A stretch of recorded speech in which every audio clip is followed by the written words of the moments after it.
পারেনি। তো আমি আজকে চ্যালেঞ্জ দিয়ে যাচ্ছি আপনাদেরকে একটা কথা, জীবনেও পারবে না। কিন্তু তারপরে কানের কাছে বকলে তো খারাপ লাগবে তো একটু। তাহলে খারাপের উত্তর কি দেবেন? আজকে এই পলসন্ডা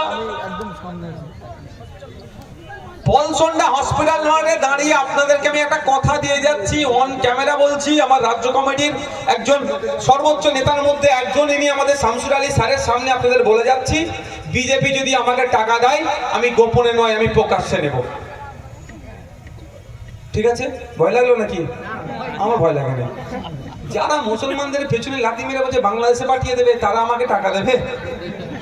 যারা আমাকে রোহিঙ্গা বলে দিচ্ছে তারা আমাকে টাকা দেবে? এটা ভাবতে পারা যায়? আমি দেবো। এবার হচ্ছে আমার যেই বন্ধু টাকার ব্যবস্থা করে দেবে তাকে 90% টাকা ফেরত দিয়ে দেবো, মাত্র 10% টাকা নেবো আমি পার্টি চালাতে। অর্থাৎ যে তৃণমূলের বন্ধুরা বলছে নওশাদ সিদ্দিকী বিজেপির কাছ থেকে টাকা নেয়, নিশ্চিতভাবে তার জানাশোনা আছে বিজেপি নেতার সাথে, তাকে বলবেন ভাই তুই ব্যবস্থা কর। 100 টাকার ব্যবস্থা করতে পারলে নওশাদ ভাইজান 90 টাকা তোকেই দিয়ে দেবে তোর সংসার ধর্ম আয়েশ করার জন্য, 10 টাকা মাত্র পার্টি চালাতে নেবে। কি বলছি বুঝতে আসছে? আজকের পর থেকে যদি কেউ বলে কথা, তাদের কি বলবেন? তুই ব্যবস্থা কর, ভাইজান প্রকাশ্যে নেবে। গোপনে বলছিস নিয়েছে তো, ভাইজান প্রকাশ্যে নেবে। দেখি কেমন ব্যবস্থা করতে পারে। শুধু আমাদের সম্পর্কে মিথ্যাচার হচ্ছে। বন্ধুগণ, SIR নিয়ে খুব চিন্তিত আমরা এখানে। আমি আপনাদের বলবো চিন্তিত হবেন না। মাথায় চিন্তা ঢুকলে সমাধান হয় না। বেশি চিন্তিত হলে সমাধান হয় না, সমাধান করার রাস্তা খুঁজতে হবে। আচ্ছা, এখানে যারা আছেন আপনারা বলুন তো, আপনার দাদুরা কি বাংলাদেশের? একটু এক বাক্যে বলবেন। বাংলাদেশ থেকে এসছে? আফগানিস্তান থেকে এসছে? পাকিস্তান থেকে এসছে? আপনারা ভারতীয়। আপনার পর দাদুরা দেশকে স্বাধীন করার জন্য কাঁধে কাঁধ মিলিয়ে ব্রিটিশদেরকে তাড়ানোর যে বাহিনী তৈরি হয়েছিল, সেই বাহিনীর প্রথম সারিতে থেকে দেশকে বাঁচিয়েছে, লড়াই করে ব্রিটিশ মুক্ত দেশ করেছে। তাই তো নাকি? আপনি ভয় পাচ্ছেন কেন? আপনারা কাদের সন্তান? বিরসা মুন্ডার সন্তান। আপনারা কার সন্তান? আশফাকুল্লাহ সন্তান। আপনারা বিনয় বাদলের সন্তান।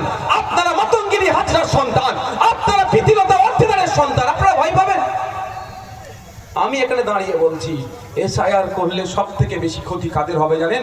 আমার নমশূদ্র ভাইরা বা ওপার বাংলা থেকে যারা আমাদের দেশে এসে আমাদের নাগরিকত্ব, সরকারি চাকরি, সরকারি হসপিটাল, সরকারি স্কুল, সরকারি বাসস্থান সবটাই উপভোগ করছে, তাদেরকে নতুন করে বেনাগরিক করার অপচেষ্টা চালাচ্ছে এই বিজেপি। বিজেপি কি বলছে? 1.5 কোটি নাকি রোহিঙ্গা আছে। আপনাদের তথ্য দিয়ে যাচ্ছি, সারা পশ্চিম বাংলা নয়, সারা ভারতবর্ষে সর্বোচ্চ 30,000 রোহিঙ্গা আছে। সব থেকে বেশি রোহিঙ্গা দিল্লিতে আছে। তারপরে আপনার রাজ্য 3 নম্বরে আছে হরিয়ানা, 4 নম্বরে আছে অসম, ওয়েস্ট বেঙ্গল আছে 5 নম্বরে। যদি 30 সারা ভারতবর্ষে কত রোহিঙ্গা আছে? 30,000 রোহিঙ্গা। ওটা আমার কথা বলছি না, অমিত শাহজির দপ্তরের তথ্য দিয়ে বলছি আমি। তো 30,000 রোহিঙ্গা সারা ভারতবর্ষে আছে। আর শুভেন্দু অধিকারী গল্প শোনাচ্ছে কি 1.5 কোটি। এবার আপনারা ভয় খেতে পারেন, কি হবে আমারটা? আপনার যেটা ভুল আছে আপনাকে ঠিক করে নিতে হবে। নাম মোল্লা মোহাম্মদ আব্দুল করিম, আধার কার্ডে আছে, প্যান কার্ডে আব্দুল করিম মোল্লা মোহাম্মদ, ভোটার কার্ডে আব্দুল মোহাম্মদ করিম মোল্লা, মানে যত রকম কাগজ আছে আপনার তত রকম নাম। এটা আপনারা ঠিক করে নেন। SIR হবে। আমি আপনাদের বলি, এর আগে ভারতবর্ষে 13 বার SIR হয়েছে, বুঝতে পারছেন? আর এখানে বলছি রেকর্ড করে যান। আমি যেটা বলছি রেকর্ড করেন। SIR বলছেন আটকে দেবে, গল্প শুনিয়েছিল ডবল চাকরি দেবে, দিয়েছে। 26,000 চাকরি বাতিল হয়েছে। কি বলেছিল? একটারও চাকরি যাবে না, আটকাতে পেরেছে। আমি এখানে বলে যাচ্ছি, রেকর্ড করে রাখুন। আমার কতটা তিতে লাগতে পারে। প্রথম কথা, মাথা থেকে আতঙ্কর ভয়টা সরান। আমার বলার কারণ, সরিয়ে দেন মাথা থেকে। কি SIR কেউ আটকাতে পারবে না, এটা আপনাদের বলে যাচ্ছি। তবে SIR এর ভালো দিক খারাপ দিক কি আছে সেটা আমরা দেখব। যদি সঠিকভাবে স্বচ্ছতার সাথে SIR হয়, আমরা সহযোগিতা করব। মৃত ভোটারের নাম কাটা যাবে, সহযোগিতা করব। এখানেও ভোটার আছে, নাকাশিপাড়াতে আছে, কালীগঞ্জে আছে, আপনার তেহট্টতে আছে। 3 জায়গায় ভোটার হয়ে বসে আছে, 2 জায়গায় কাটার সহযোগিতা করব। বাপ দাদু 10 বছর আগে মারা গিয়েছে, ভোটের সময় আসে, টুক করে কবর থেকে উঠে ভোট দেয় চলে যায়। টুক করে শ্মশান থেকে আসলো, ভোট দিল, চলে গেল। ওইগুলো কাটবো আমরা। অত কষ্ট করতে হবে না। তুমি কবরে গেছো 10 বছর, তুমি শ্মশানে গেছো 10 বছর, কেন কষ্ট করে ভোটটা দিতে আসবে?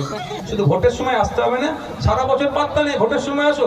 ও দাদু তুমি কবরেই শুয়ে থাকো, দাদু তুমি শ্মশানেই থাকো, শ্মশান থেকে উঠে আসতে হবে, কবর থেকে আসতে হবে, তাহলে নামটা কাটাবো।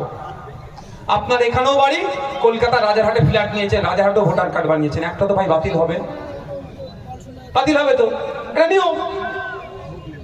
তাহলে সেইটাকে যদি বাতিল করে আপনি আমি চিৎকার করবো কেন? আপনার পাড়ার কেউ 10 বছর আগে মারা গেছে, তার নাম এখনো ভোটার লিস্টে যদি কেটে দেয়, চিৎকার করবো কেন? এখানে আরো এখানে প্রয়োজনে সহযোগিতা করবো যদি সহযোগিতা চাই।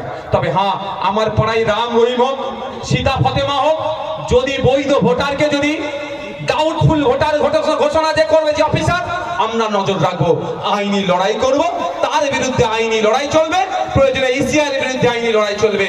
কিন্তু এসআইআর এর নামে যে হয়রানি করার যদি কেউ চেষ্টা করে, আমরা গণতান্ত্রিক প্রক্রিয়া তাকে ছেড়ে কথা বলবো না, বলবো না, বলবো না।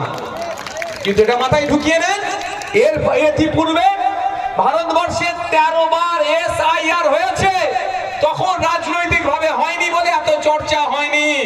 2002 সালে বাপের বয়সী যারা আছেন, 2002 সালে এসআইআর হয়েছিল, পশ্চিম বাংলায় 28 লক্ষ নাম বাদ পড়েছিল। কজন চিৎকার করেছে ভাই? কজন দেশ থেকে চলে গেছে? কজনের ভোটারের নাম কাটা গিয়েছে?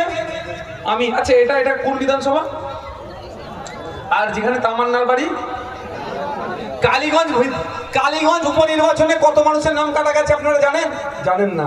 6000।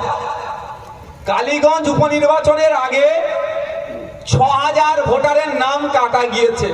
যদি একটা বিধানসভায় 6000 ভোটারের নাম কাটা যায়, তাহলে 294টা বিধান ইন্টু 6000 যদি মারি কত হচ্ছে জানেন? প্রায় 17 লাখ। মেরে দেখো না কত হচ্ছে। হ্যাঁ হ্যাঁ, কত? 17,64,000 না কত? তাহলে 17,64,000 এমনি বাদ যাচ্ছে। তো ওই কালীগঞ্জে যে 6000 নাম বাদ গেছে, কেউ চিৎকার করছে? একটা মানুষ চিৎকার করেছে? এইটা নিয়ে রাজনীতি হচ্ছে। মমতা ব্যানার্জি কি বলছে?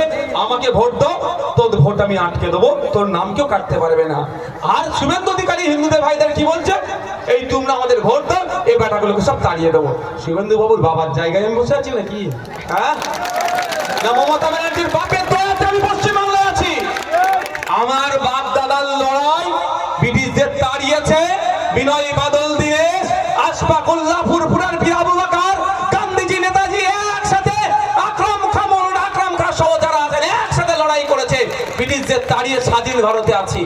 আমি আমার বাপ দাদুর জায়গাতে আছি। শুভেন্দুর ক্ষমতা আছে। আমি বলেছিলাম মালদাতে গিয়ে একটা প্রোগ্রামে, ওই যে আমির শেখকে তাড়িয়ে দিয়েছিল না, আমি বলে এসেছিলাম ওর বাপ যদি আমাকে দায়িত্ব দেয়, মালা পরিয়ে ঘরে আনবো, কারো বাবার ক্ষমতা নয় ওকে বাংলাদেশে আটকে রাখার। দেখুন কদিন আগে এসে গেছে। এসেছে জানেন কি আপনারা? যেদিন গিয়ে বলেছি, তারপরের দিন কলকাতা হাইকোর্টে ওর বাপকে গিয়ে কেস নিয়ে করিয়েছে। জানছেন নওশাদ সিদ্দিকী ঠিক জায়গায় ধরেছে। তৃণমূলের নেতারা তারপরের দিনে কেস করিয়েছে, সেই দিন কেস, তার আগের দিন কেস হয়নি।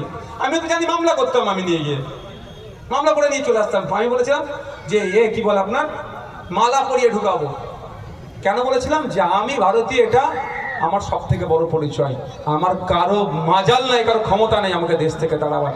হয়তো রাজনৈতিক চক্রে আমাকে তাড়িয়েছে, আবার আমি ফিরে আসবো, কেউ আমাকে আটকে রাখতে পারবে না। আচ্ছা, এখানে যারা আছেন আমি একটা কথা বলি, আচ্ছা আপনারা যারা আছেন, আমি বোঝানোর জন্য বলছি, আমার এই কথা নিয়ে অনেকে ব্যঙ্গ করে। সবার দাদুর কবরটা কোথায় একটু বলবেন? বাংলাদেশে? নোয়াখালীতে? চিটাগাঙে? যশোরে? খুলনাতে? আপনার কাবুলে? লাহোরে? হ্যাঁ মায়ানমারে? এটা বলুন না গো। কারো আপনাদের কোথায়? লোকাল কবরস্থানে নয়, পরদাদুর কবর সব মাটি ফেলেছে, উঁচু করে দিয়েছি, তাই তো নাকি?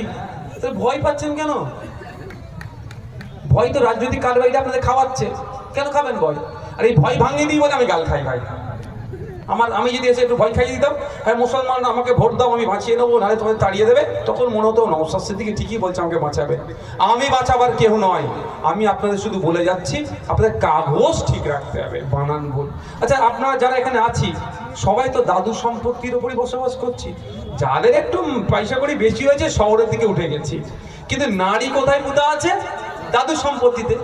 আজকের দিনে বলুন, যদি আপনার কাছে কাগজটা না থাকতো, তৃণমূলের লোক ছেড়ে দিত আপনার জায়গাটা? বলে বলতে কি খাস 1 নম্বরে খতিয়ানে চলে গেছে, আমার সরকার, আমি দখল করে নেবো, করতো না? তাহলে আপনার কাছে কাগজ আছে, আপনি কাগজ, হরিণের পেটে মিগোনাবি, হরিণ সারা জঙ্গলে ঘুরছে, আরে এত খসরু কোথা থেকে আসছে, ওর পেটে নিয়ে ঘুরছে হোস নেই। আপনি বলছেন আমাকে বাঁচাবে, আমাকে বাঁচাবে, আমাকে বাঁচাবে তৃণমূল, আমাকে বাঁচাবে বিজেপি, আমাকে বাঁচাবে ভাইজান ঘোড়ার টিম। আপনারাই ভাইজানকে বাঁচাবেন, আপনারাই তৃণমূলকে বাঁচাবেন, আপনারাই বিজেপিকে বাঁচাবেন, অর্থাৎ ভোটার। আপনাদের ক্ষমতাতে আমি ভিআইপি, আপনাদের ক্ষমতাতে উনি মন্ত্রী, আপনাদের ক্ষমতার জন্য উনি মুখ্যমন্ত্রী। আপনি বাঁচলে উনি বাঁচবে, উনি আতঙ্কিত আছে, ওই জন্য আপনাকে আতঙ্কে রেখেছে, ওনার সিট টলমল করছে। আর শুভেন্দু বাবু আতঙ্কিত আছে, পরের ইলেকশনে আমার কি হবে, ওই জন্য ভয় পাওয়াচ্ছে। আপনাকে বলবো শুধু আপনাদেরকে, ঘরে যাবেন কি, আপনাদের কোর্ট কৃষ্ণনগর, হ্যাঁ, বড় জ্যাঠার ছেলে, জ্যাঠার চালের পানি ভাইপোর ছোট ভাইয়ের কি বলে উঠোনের ওপর দিয়ে গেছে, মামলা হয়ে গেছে কৃষ্ণনগর থানাতে। পত্নী কোন কাগজের ভিত্তিতে মামলাটা হয়েছে? দাদুর দলিল পড়ছে, ছোট চাচার চালের পানি এখন বড় ভাইয়ের ঘরের ওপর দিয়ে যাচ্ছে বা দিয়ালে পড়ছে, মামলা হয়ে গেছে। হয়নি? মামলাতে তো আমরা উস্তাদ একদম। কিসের ভিত্তিতে? কাগজের ভিত্তিতে। মামলাটা কেন পূরণ হবে? আপনার কাছে কাগজ আছে তো, ওই কাগজটা কার? ওই